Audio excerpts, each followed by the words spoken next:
ನಮಸ್ಕಾರ, welcome back to my YouTube channel HRK lifestyle. ಇನ್ನೂ ಯಾವೆಲ್ಲ ನನ್ನ ಯೂಟ್ಯೂಬ್ ಚಾನಲ್ನ ಸಬ್ಸ್ಕ್ರೈಬ್ ಮಾಡ್ಕೊಂಡಿಲ್ಲ, ಪ್ಲೀಸ್ ಸಬ್ಸ್ಕ್ರೈಬ್ ಮಾಡ್ಕೊಳ್ಳಿ. ಹಾಗೆ ಪಕ್ಕದಲ್ಲಿ ಕಾಣೋ ಬೆಲ್ ಬಟನ್ ಕೂಡ ಕ್ಲಿಕ್ ಮಾಡಿ. ಬೇವಿನ ಕಡ್ಡಿ ಬ್ರಷು, ಇದಿಷ್ಟು ನನ್ನ ಸ್ಯಾರಿಗಳು. ಒಬ್ಬಟ್ಟು ಸೂಪರಾಗಿ ಬಂದಿತ್ತು. ಬೆಣ್ಣೆ ಕಡಿಯೋ ಮಿಷಿನ್. ಹೋಪ್ ಎಲ್ಲರೂ ಚೆನ್ನಾಗಿದ್ದೀವ ಅಂತ ಅನ್ಕೊಂಡಿದ್ದೀನಿ. ನಾನು ಕೂಡ ಸೂಪರ್ ಆಗಿದ್ದೀನಿ ಆ್ಯಂಡ್ ಎಲ್ಲರೂ ಚೆನ್ನಾಗಿರಲಿ ಅಂತ ನಾನು ಕೇಳ್ಕೊತಾ ಇವತ್ತಿನ ವ್ಲಾಗ್ನ ಸ್ಟಾರ್ಟ್ ಮಾಡೋಣ. ಇವತ್ತಿನ ವ್ಲಾಗ್ ಏನಪ್ಪ ಅಂತ ಹೇಳಿದ್ರೆ, ನಮ್ಮೂರಲ್ಲಿ ಪಿತೃಪಕ್ಷ ಇದೆ, ಹಾಗಾಗಿ ಹಳ್ಳಿಗೆ ಬಂದಿದ್ದೀವಿ. ನಾನು ಔಟ್ಸೈಡ್ ವೆದರ್ ಕೂಡ ಹಾಕ್ತೀನಿ ಹೇಗಿದೆ ಅಂತ ಹೇಳಿಬಿಟ್ಟು. ಇವಾಗಿನ ಪ್ರಿಪ್ರೇಷನ್ ಏನಪ್ಪ ಅಂತ ಹೇಳಿದ್ರೆ, ಎಣ್ಣೆ ತಿಂಡಿ ಎಲ್ಲ ಮಾಡ್ಕೋಬೇಕಲ್ಲ, ಅದಕ್ಕೆ ನಾನು ಕೂಡ ಫುಲ್ ರೆಡಿ ಆಗಿದ್ದೀನಿ. ಆ್ಯಂಡ್ ನಮ್ಮಮ್ಮ ಸ್ವಲ್ಪ ನನಗೆ ಹೆಲ್ಪ್ ಮಾಡ್ತಾ ಇದ್ದಾರೆ. ಸೊ ಎಲ್ಲ ರೆಡಿ ಮಾಡಿಕೊಂಡು ಕೂತಿದ್ದೀನಿ. ಒಂದು ಕಡೆಯಿಂದ ಎಲ್ಲ ರೆಡಿ ಮಾಡಿಕೊಂಡು ಸ್ಟಾರ್ಟ್ ಮಾಡಿ ಹೋಗೋಣ ಅಂತ ಹೇಳಿ ರೆಡಿಯಾಗಿ ಕೆಳಗಡೆ ಬಂದಿದ್ವಿ. ಕಾರ್ ಬಂದಿತ್ತು ಅಂತ ಹೇಳಿಬಿಟ್ಟು ಒಂದು 5 ನಿಮಿಷ ಟೈಮ್ ಇತ್ತು ಅಂತ ಹೇಳಿಬಿಟ್ಟು ನನ್ನ ತಮ್ಮ ಡ್ಯಾನ್ಸ್ ಮಾಡ್ತಾಯಿದ್ದ, ಅಣ್ಣನು ಮತ್ತು ತಮ್ಮನು. ನಾವು ನಮ್ಮ ಊರಿನ ಕಡೆಗೆ ನಮ್ಮ ಪ್ರಯಾಣನ ಸ್ಟಾರ್ಟ್ ಮಾಡಿದ್ವಿ. ಜರ್ನಿ ತುಂಬ ಚೆನ್ನಾಗಿತ್ತು. ಪಾಪು ಕರ್ಕೊಂಡು ಹೋಗ್ತಾ ಇರೋದ್ರಿಂದ ಸ್ವಲ್ಪ ಲಗೇಜ್ ಜಾಸ್ತಿನೇ ಇತ್ತು, ಅವ್ರ ಐಟಮ್ಗಳೇ ಜಾಸ್ತಿ ಇತ್ತು. ಸೊ ಫೈನಲಿ ನಾವು ರೀಚ್ ಆದ್ವಿ. ಲಗೇಜ್ ಎಲ್ಲ ಇತ್ತು, ಅದನ್ನೆಲ್ಲ ತೊಗೊಂಡು ಹೋಗ್ಬೇಕಿತ್ತಲ್ವ, ಸೊ ಅದನ್ನೆಲ್ಲ ತೊಗೊಂಡು ಮನೆಗೆ ಹೋದ್ವಿ. ಊರಿಗೆ ಹೋದ ತಕ್ಷಣ ಫಸ್ಟು ಎಣ್ಣೆ ತಿಂಡಿ ಮಾಡ್ಕೊಳ್ಳೋಕ್ಕೆ ಏನೇನೆಲ್ಲ ಬೇಕು ಅದನ್ನೆಲ್ಲ ರೆಡಿ ಮಾಡಿಕೊಂಡು, ಸ್ವಲ್ಪ ಟೈಮ್ ಇತ್ತಲ್ಲ ಅಂತ ಹೇಳಿ ಹೊರಗಡೆ ಬಂದು ಹಾಗೆ ಟೈಮ್ ಸ್ಪೆಂಡ್ ಮಾಡ್ತಾಯಿದ್ದೆ. ನಮ್ಮ ಮನೇಲಿ ದನ ಕರುಗಳು ಇರೋದ್ರಿಂದ ಅವ್ರ ಜೊತೆ ಎಲ್ಲ ಸ್ವಲ್ಪ ಟೈಮ್ ಸ್ಪೆಂಡ್ ಮಾಡಿದೆ. ಮೊದಲು ಹಾಲು ಕವಿತಿದ್ದೆ, ಇವಾಗ ಸ್ವಲ್ಪ ಮರ್ತೋಗಿದೆ. ಇವತ್ತು ನಾವು ನಮ್ಮೂರಿಗೆ ಬಂದಿದ್ದೀವಿ. ಇದು ನಮ್ಮೂರು. ಆಲ್ರೆಡಿ ಒಂದು ವಿಡಿಯೋದಲ್ಲಿ ತೋರಿಸಿದ್ದೀನಿ ನಮ್ಮೂರ ಬಗ್ಗೆ. ಹಳ್ಳಿ ಲೈಫ್ ತುಂಬ ಚೆನ್ನಾಗಿರುತ್ತೆ. ಇದೇ ನಮಗೆ ಲಂಡನ್ನು ಎಲ್ಲನೂ. ನಂದು ನನ್ನ ಹಸ್ಬೆಂಡ್ ಯಾವಾಗಲೂ ಹೇಳ್ತಿರ್ತೀನಿ ಅಲ್ವಾ, ನಮ್ಮ ಫೈನಲ್ ಡ್ರೀಮ್ ಏನು ಅಂದರೆ, ನಮ್ಮ ಬರೋ ಎಲ್ಲ ಕಮಿಟ್ಮೆಂಟ್ ಕ್ಲಿಯರ್ ಮಾಡಿಕೊಂಡು ಬಂದು ಇಲ್ಲಿ ಸೆಟಲ್ಡ್ ಆಗಬೇಕು ಅಂತ. ಯಾವುದೇ ಗಲಾಟೆ ಇಲ್ಲದೆ ಸುತ್ತಮುತ್ತ ವಾತಾವರಣ ತುಂಬ ಚೆನ್ನಾಗಿದೆ. ಗ್ರೀನರಿ, ಒಳ್ಳೆ ಗಾಳಿ, ಬೆಳಕು, ನೆಮ್ಮದಿ ಜೀವನ. ಹಳ್ಳಿ ಜೀವನ ಎಷ್ಟು ಚೆಂದ ಅಂತ ಹೇಳಿದ್ರೆ, ಇಲ್ಲಿ ನೋಡಿ, ನುಗ್ಗೆ ಸೊಪ್ಪಿದೆ, ತೊಗೊಂಡೋಗಿ ಆರಾಮಾಗಿ ಸಾಂಬಾರು ಮಾಡ್ಕೊಬೋದು. ಪ್ರತಿಯೊಂದು ನಮ್ಮ ಅತ್ತೆಯವರು ಏನಿದ್ದಾವೆ ಅವ್ರ ಕೈಗುಣ ಚೆನ್ನಾಗಿದೆ ಅಂತ ಯಾವಾಗಲೂ ಹೇಳ್ತಿರ್ತೀನಿ ಅಲ್ವಾ. ಎಲ್ಲ ಥರದ ಸೊಪ್ಪು, ಮೆಣಸಿಕಾಯಿ ಪ್ರತಿಯೊಂದು ಹಾಕಿದ್ದಾವೆ.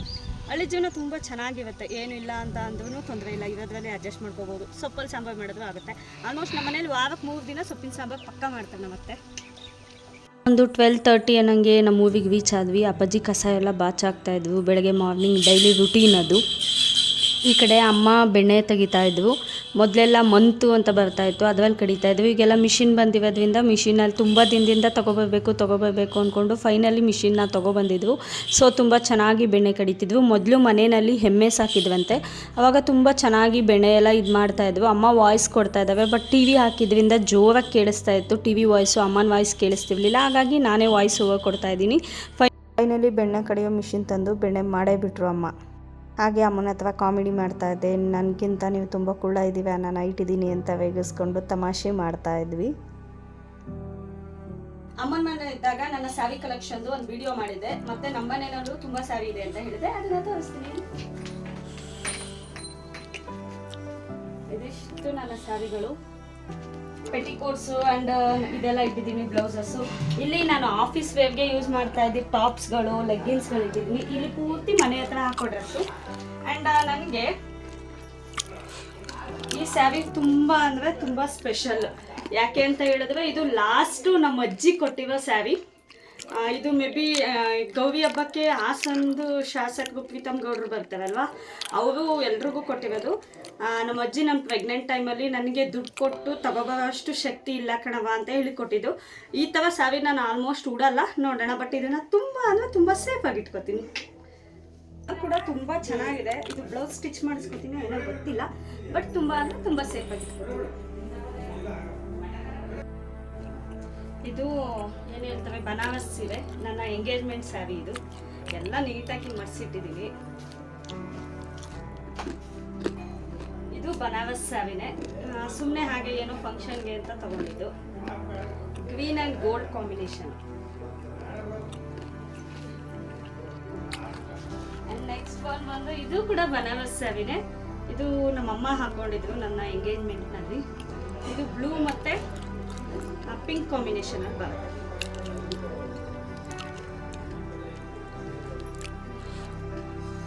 ಬ್ಲೌಸ್ ಬರುತ್ತೆ. ಇದು ಬಂದು ನನ್ನ ಆಫ್ ಸ್ಯಾರಿ ಫಂಕ್ಷನ್ ಅಂತ ಹೇಳ್ತಾರಲ್ಲ, ಅದು ಗ್ರೀನ್ ಕಾಂಬಿನೇಷನ್ ಅಲ್ಲಿ ಬರುತ್ತೆ. ರೇಷ್ಮೆ ಸ್ಯಾರಿ ಅವಾಗಲೇ ಬೇಕು ಅಂತ ಹಠ ಮಾಡಿ ತೆಗೆಸ್ಕೊಂಡಿದ್ದೆ, ಗ್ರೀನ್ ಕಲರ್ ಬರುತ್ತೆ. 2011 ಆಲ್ಮೋಸ್ಟ್ 14 ವರ್ಷದ ಸ್ಯಾರಿ ಇದು. ಇನ್ನೂ ತುಂಬ ಸೇಫಾಗಿ ಇಟ್ಕೊಂಡಿದ್ದೀನಿ. ಇಲ್ಲಿ ಪ್ರತಿಯೊಂದು ಇದೆ ಅಲ್ವಾ. ಇದು ಒಂದು ನನ್ನ ಮದುವೆ ಹಿಂದಿನ ದಿನ ಉಟ್ಕೊಂಡಿದ್ದು ಸ್ಯಾರಿ. ಇದು ಮದುವೆಗೆ ತೊಗೊಂಡಿದ್ದು. ಇದು ಮುಹೂರ್ತದ ಸ್ಯಾರಿ. ಇದು ಯಾವುದೋ ಫಂಕ್ಷನಿಗೆ ತೊಗೊಂಡಿದ್ದು. ಇದು ಗೌರಿ ಹಬ್ಬಕ್ಕೆ ಯಾವುದ್ಯಾವುದೋ ಹಬ್ಬಕ್ಕೆ ತೊಗೊಂಡಿರೋದು. ಈ ಥರ ಕಾಸ್ಟ್ಲಿ ಸ್ಯಾರಿ ಆದರೆ ಇಲ್ಲೊಂದು ಸ್ವಲ್ಪ ಇದೆ. ಆ್ಯಂಡ್ ಇನ್ನೂ ಸ್ವಲ್ಪ ಸ್ಯಾರಿ ಆ ಸೂಟ್ ಕೇಸ್ನಲ್ಲಿದೆ. ಅಂದರೆ ತುಂಬ ವೇವಾಗಿ ಉಡೋದು, ತುಂಬ ಒಕ್ಕಿರೋ ಸ್ಯಾರಿ ಇರುತ್ತಲ್ಲ, ಅದು ಅದರಲ್ಲಿದೆ. ಇದಿಷ್ಟು ನನ್ನ ಸ್ಯಾರಿ ಕಲೆಕ್ಷನ್ಸ್. ಶುಕ್ರವಾರ ಪಿತೃಪಕ್ಷ ಇದೆ, ಹಾಗಾಗಿ ಸ್ವಲ್ಪ ಎಣ್ಣೆ ತಿಂಡಿ ಮಾಡ್ಕೋಬೇಕಿತ್ತು. ಎಲ್ಲ ಪ್ರಿಪ್ರೇಷನ್ ಮಾಡ್ಕೊಂಡಿದ್ದೀನಿ. ಗರ್ಜಿಕಾಯಿ, ಹಾಗೆ ಗರ್ಜಿಕಾಯಿಗೆ ಒಳಗಡೆ ಸ್ಟಫಿಂಗ್ ಮಾಡಲಿಕ್ಕೆ ಅಲ್ಲಿ ಇಲ್ಲಿ ಮಿಕ್ಸ್ಚರ್ಗೆ ರೆಡಿ ಮಾಡ್ಕೊಂಡಿದ್ದೀನಿ. ಆ್ಯಂಡ್ ಅಲ್ಲಿ ಒಬ್ಬಿಟ್ಟಿಗೆ ರೆಡಿ ಮಾಡಿಟ್ಟಿದ್ದೀನಿ. ಇನ್ನು ಚಕ್ಲಿ ಕೊಡ್ಬೇಳೆ ಅಮ್ಮ ಮಾಡ್ಕೊಂಡಿದ್ರು. ಅಮ್ಮ ಏನೇನು ಸ್ಪೆಷಲ್ ಮಾಡ್ತಾಯಿದ್ದೀವಿ ಇವತ್ತು ನಮ್ಮ ಮನೇಲಿ. ಆ್ಯಕ್ಚುಲಿ ನನಗೆ ಹೆಲ್ಪ್ ಮಾಡೋಕ್ಕೆ ಅಂತ ನಮ್ಮಮ್ಮ ಬಂದಿದ್ದಾವೆ. ಪಾಪ ಅವ್ರಿಗೂ ಆಗಲ್ಲ. ಆದರೆ ಏನು ಅಂತ ಅಂದರೆ ಪಾಪು ಇದ್ದಾವೆ ಅಲ್ವಾ, ಪಾಪುನ ಮೇಂಟೈನ್ ಮಾಡಿಕೊಂಡು ಒಬ್ಬಳೇ ಇದೆಲ್ಲ ಮಾಡೋಕ್ಕಾಗಲ್ಲ. ಹಾಗಾಗಿ ಪಾಪುನ ನೋಡ್ಕೊಳಕ್ಕೆ ಅಂತ ಹೇಳಿ ಅಮ್ಮನ ಕರ್ಕೊಂಬಂದಿದ್ದೀನಿ. ಅಲ್ಲ ರಕ್ಷು, ನಾನು ಏನೂ ಹೇಳ್ಕೊಟ್ಟಲ್ಲ ಮಗನೇ. ನೀನು ಹೆಂಗೆ ಕಲ್ತ್ಕೊಂಡೇವ ಇದೆಲ್ಲನೂ ಹಿಂಗೆ ಅಣಿಯಾಗಿ ಹಿಂಗೆ ಹಿಂದಿದ್ದದೆ ಹಾಕ್ಬೇಕು, ಹಿಂಗೆ ಮಾಡಬೇಕು ಅಂತ. ನಿನ್ನ ವಯಸ್ಸಲ್ಲಿದ್ದಾಗ ರುಕ್ಕಂಟಿ ನಾನು ಎಲ್ಲ ನಾವು ಮಾಡಿವಲ್ಲ ಎಡ ಮುಂದೆ ಜೋರಾಗಿ ಅವೆಲ್ಲ ಹೇಳ್ಕೊಡೋದು. ರುಕ್ಕಂಟಿ ನಾನು ಮಾಡಿವು. ಈಗ ನಿನ್ನ ನಾನು ಒಂದು ಏನು ಹೇಳ್ಕೊಡ್ಲಲ್ಲ. ಅಡುಗೆ ತಿಂಡಿ ಆಗಲಿ, ಎಣ್ಣೆ ತಿಂಡಿಗಳೇ ಆಗಲಿ, ಇವೆಲ್ಲ ಮಾಡ್ಬೇಕು. ಹಿಂಗೆ ವಿಡಿಯೋಸ್ ಮಾಡ್ತಾ ಹೊರಗಡೆ ಎಲ್ಲ ಸುತ್ತ ಟೈಮ್ ಆಗಿದ್ದೆ ನೋಡಲಿಲ್ಲ. 1:15 ಏನೋ ಆಗೋಯಿತು. ಸೊ ಬೇಗ ಕುತ್ಕೊಂಡು ರೆಡಿ ಮಾಡೋಣ ಅಂತ ಹೇಳಿ 1:15 ಕುತ್ಕೊಂಡಿದ್ದು. ಆಲ್ಮೋಸ್ಟ್ 8 ಗಂಟೆವರೆಗೂ ಆಯಿತು. ಗರ್ಜಿಕಾಯಿ, ಒಬ್ಬಟ್ಟು, ಖಾರ ಎಲ್ಲ ಮಾಡಿದೆ. ಅದ್ರ ಜೊತೆಗೆ ಸಂಜೆ ಕಾಫಿ ಮಾಡಿಕೊಡ್ಬೇಕಿತ್ತು ಅಂತ ಕಾಫಿನೂ ಮಾಡಿಕೊಟ್ಟೆ. ಮಧ್ಯ ಗ್ಯಾಪಲ್ಲಿ ಒಂದು 5 ನಿಮಿಷ 10 ನಿಮಿಷ ಫ್ರೀ ತೊಗೋತಾ ಇದ್ದೆ. ಸೊ ತುಂಬ ಚೆನ್ನಾಗಿ ಬಂದಿತ್ತು ಎಲ್ಲನೂ. ನಾನು ಎಲ್ಲ ಪ್ರತಿಯೊಂದೂ ಎಷ್ಟು ಚೆನ್ನಾಗಿ ಮಾಡ್ತಿದ್ದೆ. ನನಗೆ ತುಂಬ ಖುಷಿ ಆಗ್ತಿತ್ತು. ಪರವಾಗಿಲ್ವ ಇಷ್ಟು ಚೆನ್ನಾಗಿ ಮಾಡ್ತಾಯಿದ್ದೀನ ಅಂತ ಹೇಳಿ. ಯಾಕಂದರೆ ಫಸ್ಟ್ ಟೈಮ್ ಇಷ್ಟೊಂದೆಲ್ಲ ಒಬ್ಬಳೇ ಟ್ರೈ ಮಾಡಿದ್ದು. ಪ್ರತಿ ಸಲ ಅಮ್ಮ ಹೆಲ್ಪ್ ಮಾಡೋರು, ಅವ್ರು ಕಲಸಿಟ್ಟಿರೋರು ನಾನು ಹೋಗಿ ಮಾಡ್ತಾಯಿದ್ದೆ. ಬಟ್ ಈ ಸಲ ಪ್ರತಿಯೊಂದೂ ನಾನೇ ರೆಡಿ ಮಾಡಿಕೊಂಡು ಮಾಡಿದೆ. ಆ್ಯಂಡ್ ಟೈಮ್ ಆಗೋಯಿತು. ಊಟಕ್ಕೆ ಬೇರೆ ರೆಡಿ ಮಾಡ್ಕೋಬೇಕಿತ್ತು ಅಂತ ಒಲೆ ಎಲ್ಲ ಆಚೆ ಇಟ್ಕೊಂಡಿದ್ದೆ. ಅಲ್ಲೇ ಸಾಂಬಾರೆಲ್ಲ ಮಾಡಿ ರೈಸ್ ಮಾಡಿದೆ. ಅಮ್ಮ ಮುದ್ದೆ ಮಾಡ್ತೀನಿ ಅಂತ ಹೇಳಿದ್ರು. ನನಗೆ ತುಂಬ ಹೊಟ್ಟೆ ಹಸಿತಾ ಇದ್ರಿಂದ ನಾನು ಅನ್ನ ಸಾಂಬಾರಿಗೆ ತುಪ್ಪ ಹಾಕ್ಕೊಂಡು ತಿಂದ್ಬಿಟ್ಟು ಮಲ್ಕೊಂಡೆ. ಅದಾದಮೇಲೆ ಬೆಳಗ್ಗೆ ಬೇಗ, ಇನ್ನು ಹಳ್ಳಿ ಕಡೆ ಎಲ್ಲ ಬೇಗ ಎದ್ದೇಳ್ತವೆ. ಅಪ್ಪಾಜಿ ಅಮ್ಮ ಎಲ್ಲ ಒಂದು 5:15ಗೆ ಎದ್ಬಿಟ್ಟಿದ್ವು. ಬಟ್ ನಾನು ಸ್ವಲ್ಪ ಲೇಟಾಗಿ ಎದ್ದೆ, ಒಂದು 8 ಗಂಟೆ ಹಂಗೆ ಎದ್ದೆ. ನೆನ್ನೆ ಕೈಯೆಲ್ಲ ತುಂಬ ನೋವು ಬಂದಿತ್ತು. 7 ತಿಂಗಳಿಂದ ಏನು ಮಾಡಿದೆ, ಕೈಯೆಲ್ಲ ಒಂಥರ ಜಡ್ ಬಂದಿತ್ತು ಅಂತವಲ್ಲ, ಹಂಗಾಗೋಗ್ಬಿಟ್ಟಿತ್ತು. ಒಂದೇ ಸಲ ಸಡನ್ನಾಗಿ ಕರ್ಜಿಕಾಯಿ, ಒಬ್ಬಟ್ಟು, ಖಾರ ಎಲ್ಲ ಒಬ್ಬಳೇ ಕುತ್ಕೊಂಡು ಮಾಡಿದ್ರಿಂದ ಕೈಯೆಲ್ಲ ಸ್ವಲ್ಪ ನೋವು ಬಂತು. ಆವಾಗವಾಗ ಅಮ್ಮನೂ ಹೆಲ್ಪ್ ಮಾಡ್ತಾಯಿದ್ರು. ಅದು ತುಂಬ ಜಾಸ್ತಿ ನಾನೇ ಮಾಡಿದ್ರಿಂದ ಕೈ ನೋವು ಬಂತು. ಸೊ ಲೇಟಾಗಿ ಎದ್ದು ತಿಂಡಿಗೆ ರೆಡಿ ಮಾಡ್ಕೋತಾ ಇದ್ದೆ. ಅಪ್ಪಾಜಿನೂ ಬೆಳಗ್ಗೆ ಬೇಗ ಎದ್ದು ಪ್ರತಿಯೊಂದು ತರಕಾರಿನೂ, ಪ್ರತಿ ವರ್ಷವೂ ಅಷ್ಟೇ, ಪ್ರತಿಯೊಂದು ತರಕಾರಿನೂ ಅವರೇ ಎಲ್ಲ ಹೆಚ್ಕೊಡ್ತವೆ. ಹಬ್ಬಕ್ಕೆ, ಪೂಜೆಗೆ ನಾವು ಪಲ್ಯಕ್ಕೆ ಏನು ಮಾಡ್ತೀವಿ ಆ ತರಕಾರಿ ಎಲ್ಲ ಪ್ರತಿಯೊಬ್ಬರು ಹೆಚ್ಕೊಡ್ತವೆ. ಅದಾದಮೇಲೆ ಸ್ವಲ್ಪ ಹೊರಗಡೆ ಹೋಗಿ ವ್ಯೂ ಎಲ್ಲ ನೋಡ್ಕೊಂಬಂದೆ. ನನ್ನ ತಮ್ಮ ನನಗೆ ತುಂಬ ಸಪೋರ್ಟ್ ಮಾಡ್ತಾನೆ ಅಂತ ಹೇಳಿದೆ. ಅವನು ಕೂಡ ಹೊರಗಡೆ ಹೋಗಿ ಲೊಕೇಶನ್ ಎಲ್ಲ ಹೆಂಗಿದೆ, ವೆದರ್ ಹೆಂಗಿದೆ ಅಂತ ಹೇಳಿ ನೋಡಿಕೊಂಡು ಅದನ್ನು ವೀಡಿಯೋ ಮಾಡ್ಕೊಂಡು ಬರ್ತಾಯಿದ್ದ. ಸೊ ತುಂಬ ಚೆನ್ನಾಗಿತ್ತು ವೆದರು.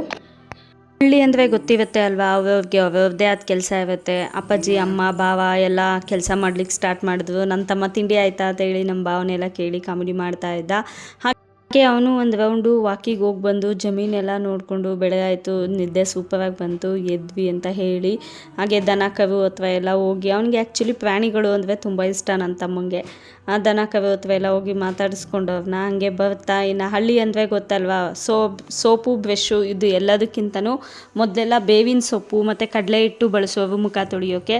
ನನ್ನ ತಮ್ಮ ಬೇವಿನ ಸೊಪ್ಪು ಸಿಕ್ತಲ್ಲ ಚಾನ್ಸ್ಗೆ ಅಂತ ಹೇಳಿಬಿಟ್ಟು ಬೇವಿನ ಸೊಪ್ಪಲ್ಲಿ ಹಲ್ಲೆಲ್ಲ ಉಚ್ಕೊಂಡು ಬಂದ. ದೊಡ್ಡಪತ್ರೆ ಸಿಕ್ತು ಅಲ್ಲಿ ಅಂತ ಹೇಳಿಬಿಟ್ಟು ಆ ದೊಡ್ಡಪತ್ರೆನೂ ಟೇಸ್ಟ್ ಮಾಡಿ ಇದೇನು ಅಂತ ಹೇಳಿ ತಗೊಂಬಂದು ನನ್ನ ಹತ್ರ ಕೇಳ್ತಾ ಇದ್ದ. ಹಾಗೆಯೇ ಅಮ್ಮ ಬೆಳಗ್ಗೆ ಎದ್ದು ದನ ಕರುಗೆಲ್ಲ ಪೂಜೆ ಮಾಡ್ಕೊತಾ ಇದ್ದರು. ದನ ಕರುನೆಲ್ಲ ತೋಟದ ಹತ್ರ ಕಟ್ಟಿ ಬರ್ತವೆ. ಮತ್ತು ಮಧ್ಯಾಹ್ನ ಒಂದು ರೌಂಡ್ ಅದಕ್ಕೆ ನೀರು ಕುಡಿಸಿ ಮತ್ತೆ ಸಂಜೆ ಕರ್ಕೊಬಂದು ಮಾಮೂಲಿ ರೆಗ್ಯುಲರ್ ಆಗಿ ಹಾಲು ಕರೆಯೋದೆಲ್ಲ ಇದ್ದೇ ಇರುತ್ತೆ ಅಲ್ವಾ, ಹಳ್ಳಿ ಜೀವನ ಅಂದ್ರೇ ಹಾಗೆ ಸೂಪರಾಗಿರುತ್ತೆ. ಅದಾದಮೇಲೆ ಒಲೆ ಮೇಲೆ ಸ್ವಲ್ಪ ಕಾಳುಗಳೆಲ್ಲ ಬೇಯಕ್ಕಿಟ್ಟಿದ್ದೆ. ಏನೂ ಕೆಲಸ ಇರಲಿಲ್ಲ. ಅಪ್ಪಾಜಿನೇ ಎಲ್ಲ ತರಕಾರಿ ಎಲ್ಲ ಹೆಚ್ಕೊಟ್ಟಿದ್ವಲ್ಲ, ಹಾಗಾಗಿ ಹೊರಗಡೆ ಬಂದು ಒಂದು ಸ್ವಲ್ಪ ಕ್ಲಿಪ್ಪಿಂಗ್ಸ್ನ ತೊಗೊಂಡೆ. ನಾನು ಒಂದು ಸ್ವಲ್ಪ ಗಾಳಿ ವಾತಾವರಣ ಕುಡಿದೆ. ಸಿಟಿನಲ್ಲೇ ಇದ್ದು ಧೂಳಿನ ಗಾಳಿ ಕುಡಿದು ಬೇಜಾರಾಗಿತ್ತು. ಸೊ ಊರಿಗೆ ಹೋಗಿ ಒಳ್ಳೆ ಫ್ರೆಶ್ ಗಾಳಿ ತೊಗೊಂಡೆ. ಅದ್ರ ಜೊತೆಗೆ ಪೂಜೆಗೆ ಸ್ವಲ್ಪ ಹೂವು ಕಿತ್ಕೊಂಡೆ. ಅದಾದ ನಂತರ 12 ಗಂಟೆಗೆ ಕರೆಕ್ಟಾಗಿ ತಿಂಡಿ ಅಡುಗೆ ಎಲ್ಲ ಸ್ಟಾರ್ಟ್ ಮಾಡಿ ಕರೆಕ್ಟಾಗಿ 4-4:15 ಅಷ್ಟರೊಳಗೆ ಎಲ್ಲ ಮುಗಿಸಿದೆ. ತುಂಬ ಖುಷಿಯಾಯಿತು. ಇಷ್ಟೆಲ್ಲ ಅಡುಗೆ ಮಾಡ್ಕೊಂಡಿದ್ದೀವಿ. ಅಮ್ಮ ಚಕ್ಲಿ ಕೊಡ್ಬೇಳೆ ಮಾಡಿದ್ವು, ಇನ್ನು ಮಿಕ್ಕಿದ್ದೆಲ್ಲ ನಾನು ಮಾಡ್ಕೊಂಡಿದ್ದೀನಿ. ಸೊ ಇಲ್ಲಿ 3 ಥರದ ಪಲ್ಯ ಮಾಡ್ಕೋಬೇಕಾಗಿತ್ತು. 3 ಥರದಲ್ಲಿ ಆಲೂಗೆಡ್ಡೆ ಮತ್ತು ಸೋರೆಕಾಯಿ ಪಲ್ಯ ಮತ್ತು ಇನ್ನೊಂದು ಬದನೆಕಾಯಿ ಪಲ್ಯ, ಚಿತ್ರಾನ್ನ, ಮೊಸರನ್ನ, ಬೆಲ್ದನ್ನ ಆ್ಯಂಡ್ ಅನ್ನ ಸಾಂಬಾರು, ಕೋಸಂಬರಿ. ಇನ್ನು ಎಣ್ಣೆ ತಿಂಡಿಗಳು ಒಂದು ಕರ್ಜಿಕಾಯಿ, ಒಬ್ಬಟ್ಟು, ಚಕ್ಲಿ, ಕೋಡ್ಬಳೆ, ಗರ್ಜಿ, ವಡೆ, ಬೋಂಡ ಎಲ್ಲ ಇತ್ತು. ಅದ್ರ ಜೊತೆಗೆ ದೋಸೆ, ಅದಾದಮೇಲೆ ಬೋಂಡ ಎಲ್ಲ ರೆಡಿ ಇದೆ. ಈಗ ಪೂಜೆಗೆ ಸ್ಟಾರ್ಟ್ ಮಾಡಬೇಕು. ಇದಾಗಿತ್ತು ನಮ್ಮ ಮನೆಯ ಪಿತೃಪಕ್ಷದ ಪ್ರಿಪ್ರೇಷನ್ ವ್ಲಾಗ್. ಮತ್ತು ನೆಕ್ಸ್ಟ್ ವ್ಲಾಗ್ ಕಂಟಿನ್ಯೂಟಿ ಹಾಕ್ತೀನಿ. Thank you so much for watching with lots of love. ಮತ್ತು ನೆಕ್ಸ್ಟ್ ವಿಡಿಯೋದಲ್ಲಿ ಸಿಗೋಣ. ಅಲ್ಲಿವರೆಗೂ take care, bye, love you all. Don't forget to subscribe the channel and click a bell button for more videos.